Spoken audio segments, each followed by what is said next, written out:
أعوذ بالله من الشيطان الرجيم. بسم الله الرحمن الرحيم. أذن للذين يقاتلون بأنهم ظلموا وإن الله على نصرهم لقدير. الذين أخرجوا من ديارهم بغير حق إلا أن يقولوا ربنا الله ولولا دفع الله الناس بعدهم لبعد لهدمت صوامع وبيع وصلوات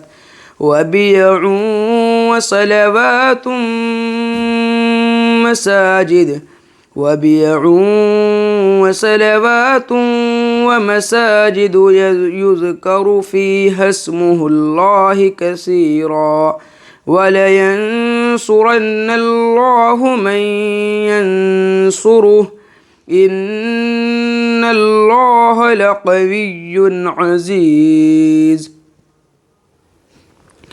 الذين إن مكناهم في الأرض أقاموا الصلاة وآتوا الزكاة وأمروا بالمعروف وانهوا عن المنكر ولله عاقبة الأمور. وإن يكذبوك فقد كذبت قبلهم قوم نوح وعاد وثمود وقوم إبراهيم وقوم لوط وأصحاب مدين وكذب موسى فأمليت للكافرين ثم أخذتهم فكيف كان نكير. فكأي من قرية أهلكناها وهي ظالمة فهي خاوية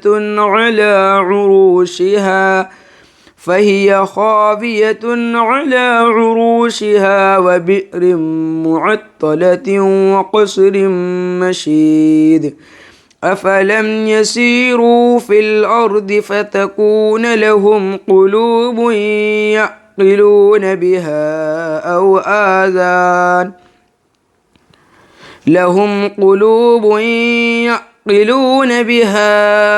أو آذان يسمعون بها فإنها لا تعمى الأبصار ولكن تعمى القلوب التي في الصدور. ويستعجلونك بالعذاب ولن يخلف الله وعده وإن يوما عند ربك كألف سنة مما تعدون. وكأي من قرية أمليت لها وهي ظالمة ثم أخذتها وإلي المصير. قل يا أيها الناس إنما أنا لكم نذير مبين. فالذين آمنوا وعملوا الصالحات لهم مغفرة ورزق كريم.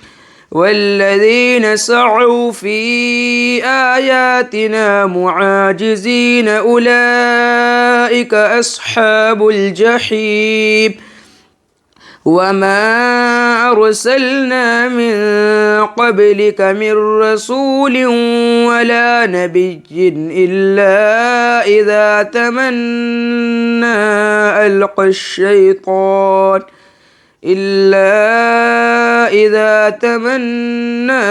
ألقى الشيطان في أمنيته فينسخ الله ما يلقي الشيطان ثم يحكم الله آياته والله عليم حكيم. ليجعل ما يلقي الشيطان فتنة للذين في قلوبهم مرض والقاسية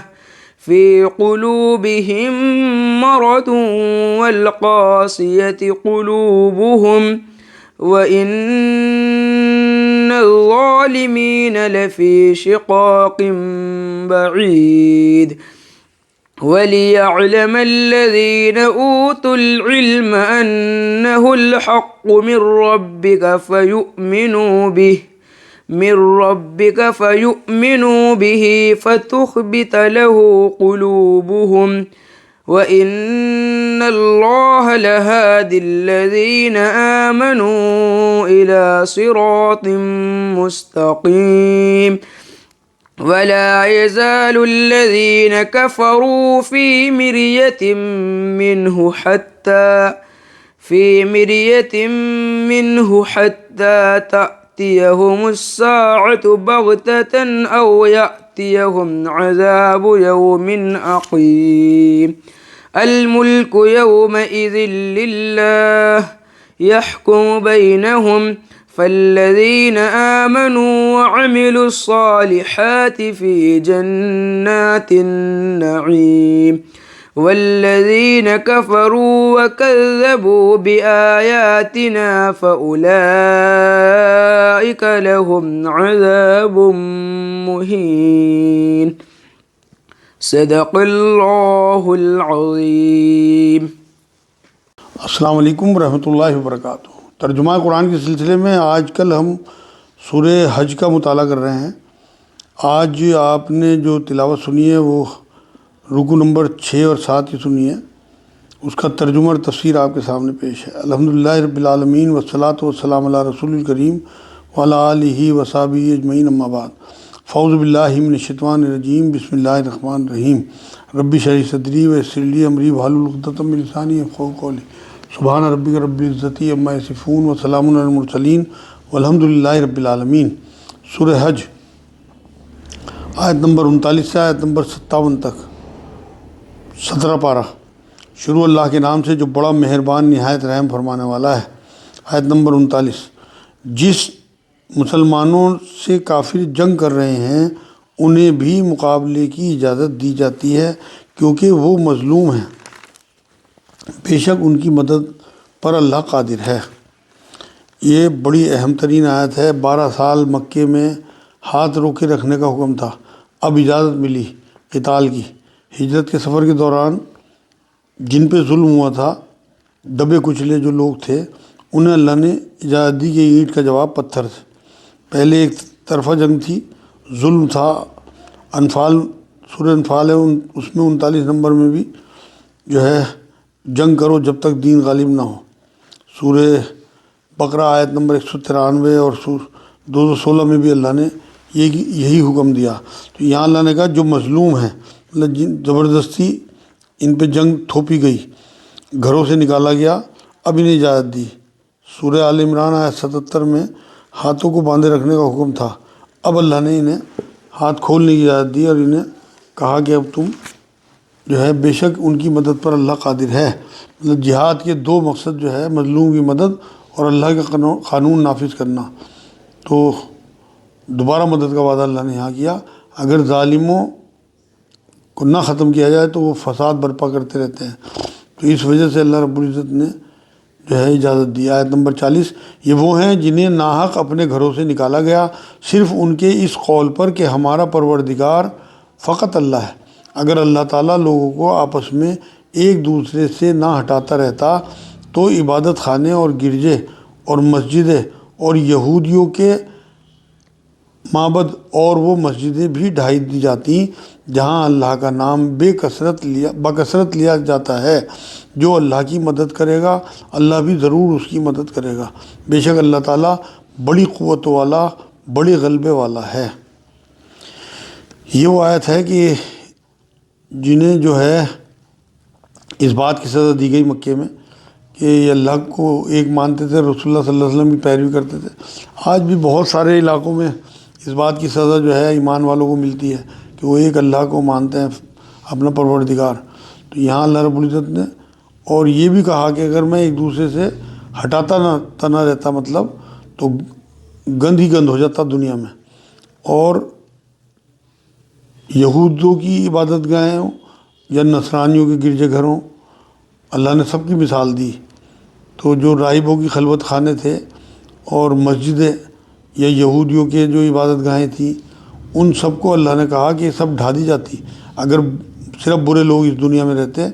اور جہاں اللہ کا نام بکثرت لیا جاتا ہے ہر دور میں، جو اللہ کے ذکر کے لیے جگہیں بنائی گئیں وہ سب ڈھا دی جاتی. لوگ جو ہیں انہیں ختم کر دیتے اگر اللہ ہٹاتا نہ رہتا، مطلب برے لوگوں کو اچھے لوگوں سے. تو اللہ بھی ضرور اس کی مدد کرے گا جو اللہ کی مدد کرے گا. اللہ رسول کی مدد کرنا اللہ کی مدد ہی ہے. توحید کا جھنڈا بلند کرنا دین کی بلندی کے لیے. یہ سورہ محمد ہے صلی اللہ علیہ وسلم، اس کی 7 نمبر آیت میں بھی یہی بات کہی اللہ نے.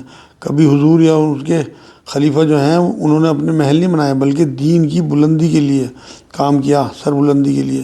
تو یہاں اللہ رب العزت نے یہ بات کہی کہ اگر وہ لوگ میری مدد کریں گے تو پھر میں بھی ان کی مدد کروں گا. اور یہ قتال جو ہے یہ بھی اللہ کی حکمت کی ایک نشانی ہے کہ ظالموں کو جو ہے انہیں دور کرنا ہے دنیا سے. سورہ آل عمران کی آیت نمبر 146 میں بھی اللہ نے یہ بات کہی. آگے فرمایا آیت نمبر 41 میں، یہ وہ لوگ ہیں کہ اگر ہم زمین میں ان کے پاؤں جما دیں تو یہ پوری پابندی سے نمازیں قائم کریں اور زکوٰۃ دیں اور اچھے کاموں کا حکم کریں اور برے کاموں سے منع کریں. تمام کاموں کا انجام اللہ کے اختیار میں ہے. مطلب اسلامی نظام میں اختیار کے بعد کی شریعت یہاں بیان ہوئی ہے کہ اگر اللہ کی شریعت نافذ ہو جائے تو وہاں پہ سب سے پہلے پورا نظام جو ہے وہ ایک تو نمازیں قائم ہوں گی، جمعے عیدین کے خطبے سب ریاست کی ذمہ داری ہوگی، اور پورا نماز کا 5 نمازوں کا باجماعت نظام جو ہے وہ تمام سہولیتوں کے ساتھ مسجدیں ہوں گی. جیسے ہم دیکھتے ہیں سعودی عرب وغیرہ میں یا جو بھی گلف کے ممالک ہیں ان میں بہت بہترین مسجدیں بنی ہوئی ہیں. پورا نظام جو ہے وہ ریاست کے ہاتھ میں ہوتا ہے، تو وہاں بہت بڑھیا نظام یہ بنا ہوا ہے. اور آگے فرمایا زکوٰۃ دیں. مطلب یہ کام جو ہیں جو یہاں 4-5 کام گنوائے گئے یہ ضروری کام ہیں. ایک بار جو ہے اسلامی مملکت ہونے کے بعد تو زکوٰۃ کے بارے میں کہا کہ اسے اکٹھی کر کے مستحقوں تک پہنچانا یہ بھی ریاست کی ذمہ داری ہے. تیسرے فرمایا اچھے کاموں کا حکم کریں گے، امر بالمعروف، یعنی کہ جتنے بھی اچھے کام ہیں اور لوگوں کو برائی سے روکنا، نہی عن المنکر، مطلب حرام سے روکا جائے گا اور نہ کہ حرام کا حکم دیا جائے گا جیسے آج کے دور میں چل رہا ہے. تو ایسا نظام بنایا جائے گا کہ کوئی بھوکا نہ رہے. تو طاقت غلبہ ہونے کے بعد جیسے مدینے میں ملا اور باقی نیچے لکھے ہوئے جو کام کریں گے ہر ایک کا غلبہ اپنے گھر اپنی دکان پہ بھی ہوتا ہے تو اس سے بھی اس کی پوچھ گچھ ہوگی. حضور نے فرمایا تم سے تمہاری رعایا کی پوچھ گچھ ہوگی.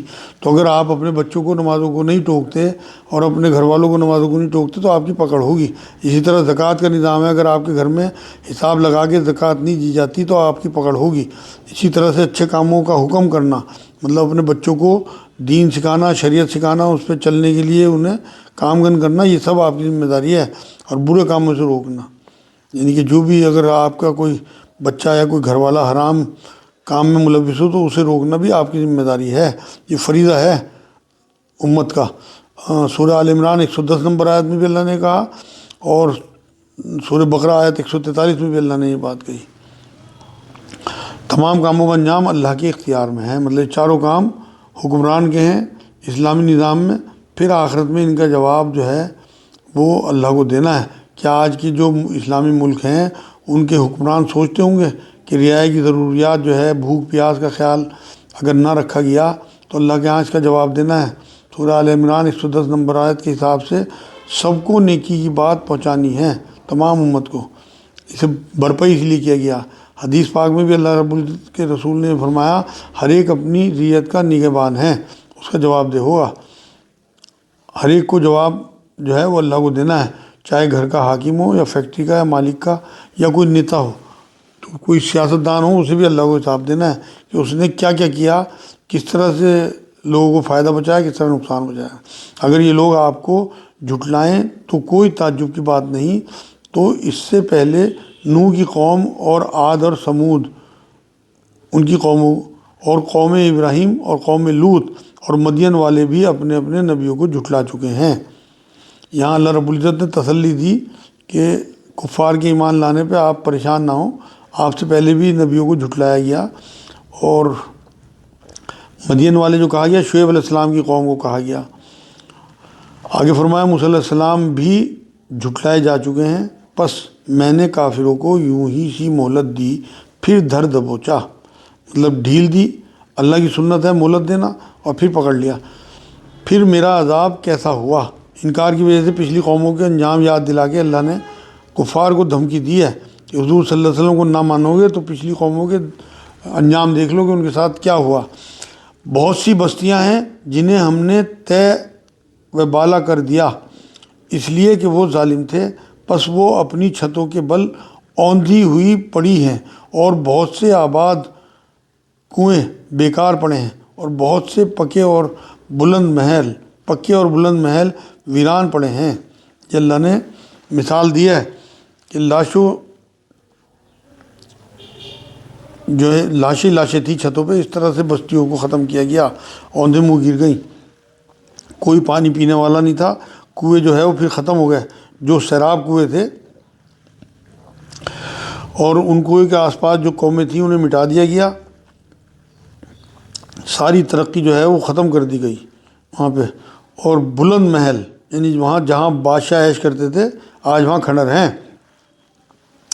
بڑا ساز و سامان، بڑی ترقی تھی، مگر عذاب آیا تو سب ختم، نام و نشان مٹا دیا گیا۔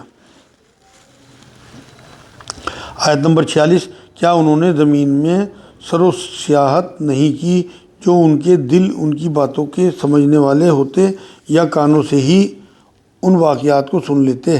بات یہ ہے کہ صرف آنکھیں ہی اندھی نہیں ہوتی بلکہ وہ دل اندھے ہو جاتے ہیں جو سینوں میں ہیں۔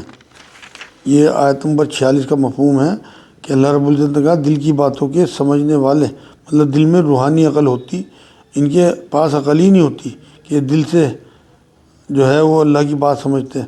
سفر میں چلتے پھرتے گزرتے دیکھتے ہیں سب کچھ، پچھلی قوموں کے جو حشر ہیں انہوں نے وہاں کے کھنڈرات بھی دیکھے ہیں، مگر عقل نہیں پکڑتے کہ ان کی باتیں سن کے عقل پکڑ لیتے ہیں، اور نہ ان کی آنکھیں دیکھتی ہیں، مطلب آنکھیں بھی نہیں دی ہیں بلکہ ان کے دل ہی اندھے ہیں۔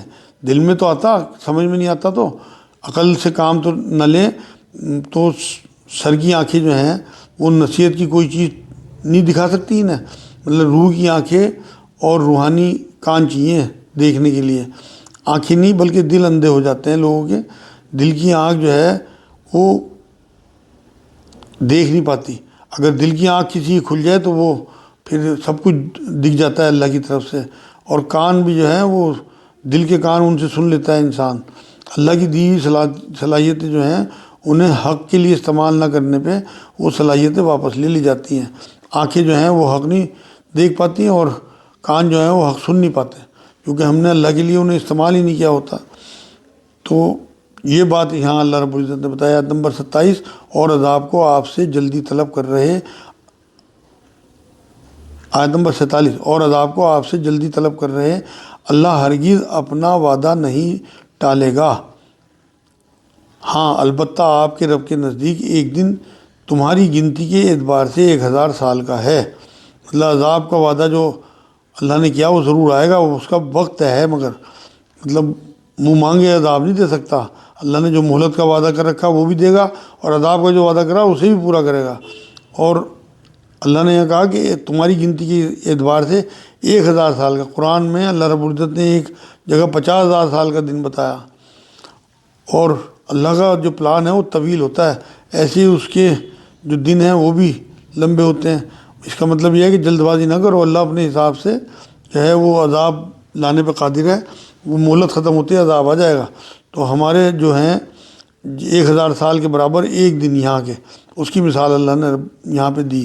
بہت سی ظلم کرنے والی بستیوں کو میں نے ڈھیل دی، پھر آخر انہیں پکڑ لیا، اور میری ہی طرف لوٹ کر آنا ہے۔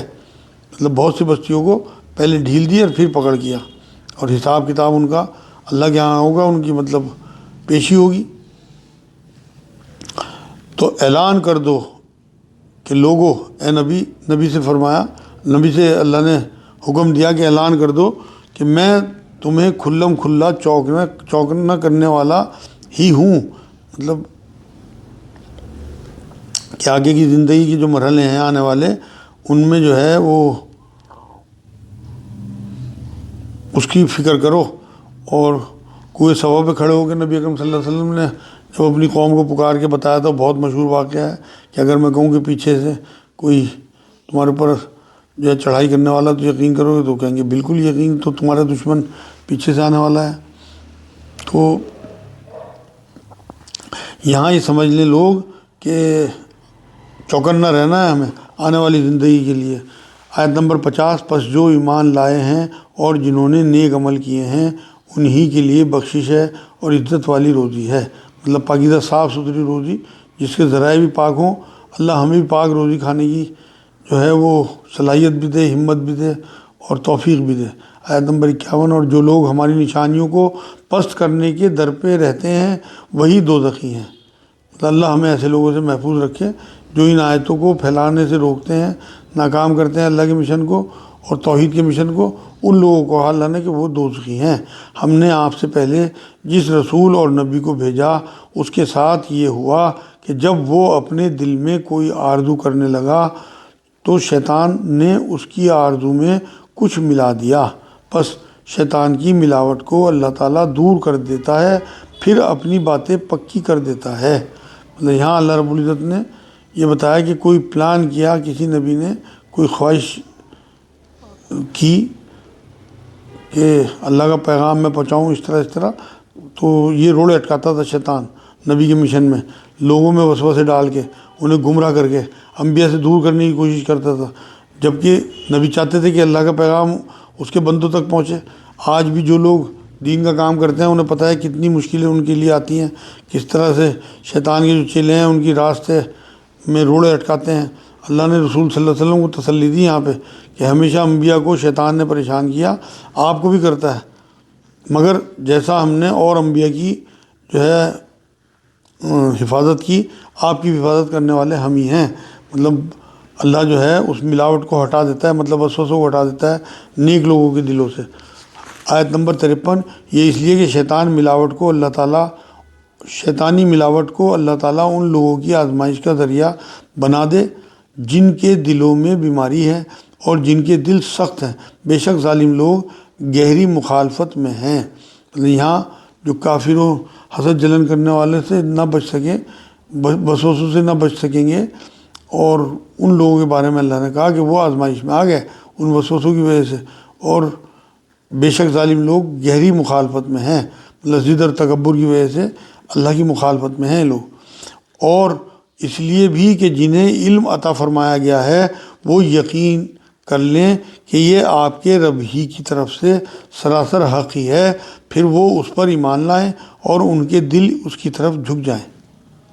یقیناً اللہ تعالیٰ ایمانداروں کو راہ راست کی طرف رہبری کرنے والا ہی ہے۔ مطلب جن کے دل میں سچی طلب ہو وہ اللہ کی طرف جھک جاتے ہیں، سیدھا راستہ انہیں مل جاتا ہے۔ ہمیں بھی دعا کرنی چاہیے کہ اللہ ہمیں ہدایت پہ ہدایت عطا فرماتا رہے اور سیدھا راستہ، صراط المستقیم، قرآن میں اللہ نے یہ بات کہی ہے کہ اللہ سیدھے راستے پہ ہے، مطلب یہی ہے کہ اگر آپ سیدھا راستہ پکڑیں گے تو آپ کو اللہ مل سکتا ہے۔ تو آیت نمبر 55، کافی اس وحی الہی میں ہمیشہ شک و شبہ ہی کرتے رہیں گے حتیٰ کہ اچانک ان کے سروں پر قیامت آ جائے گی، ان کے پاس اس دن کا عذاب آ جائے جو منحوس ہے۔ مطلب قیامت میں شبہ کرنے والے تب تک شبہ کرتے رہیں گے جب تک قیامت برپا نہ ہو جائے۔ حساب کتاب میں بھی شبہ کرتے ہیں اور قیامت اچانک انہیں پکڑا لے لے گی۔ مطلب ایسے منحوس دن کہا گیا جس میں کوئی برکت نہیں ہوگی، عذاب کا دن، بھلائی سے خالی ہوگا وہ دن، اس لیے اللہ نے یہاں اسے منحوس دن کہا۔ آیت نمبر 56، اس دن صرف اللہ ہی کی بادشاہت ہوگی، وہی ان میں فیصلہ فرمائے گا۔ ایمان اور نیک عمل کرنے والے تو نعمتوں سے بھری جنتوں میں ہوں گے۔ یہاں اللہ نے مختار مطلق جو ہے وہ اللہ ہوگا جو یہاں کتنے ہی بڑے سے بڑے بادشاہ ہوں، وہاں بادشاہوں کا بادشاہ اللہ ہوگا، اسی کی بادشاہت ہوگی۔ یہاں تو جو ہے امتحان کی وجہ سے کسی کو بادشاہت دے دی اللہ نے، کسی کو فقیر بنا دیا، مگر وہاں حقیقی بادشاہ اللہ ہوگا اور خود جو ہے وہ فیصلہ کرے گا حق اور باطل میں۔ سورہ فرقان آیت 26 اور سورہ مومن آیت نمبر 16 میں بھی اللہ نے یہی بات کہی، اور یہ فرمایا کہ بھری جنتوں میں ہوں گے نعمتوں کی، اللہ ہمیں بھی ان میں شامل فرمائے، دعا کرنی چاہیے۔ آج کی آخری آیت، اور جن لوگوں نے کفر کیا اور ہماری آیتوں کو جھٹلایا ان کے لیے ذلیل کرنے والے عذاب ہیں۔ اللہ ہمیں ایسے لوگوں سے محفوظ رکھے اور ایسے عذاب سے بھی ہماری حفاظت فرمائے۔ یہ آج الحمدللہ یہ سورہ حج کے 2 رکوع 57 نمبر آیت تک اللہ نے پورا کرا دیا۔ وما علینا الا البلاغ۔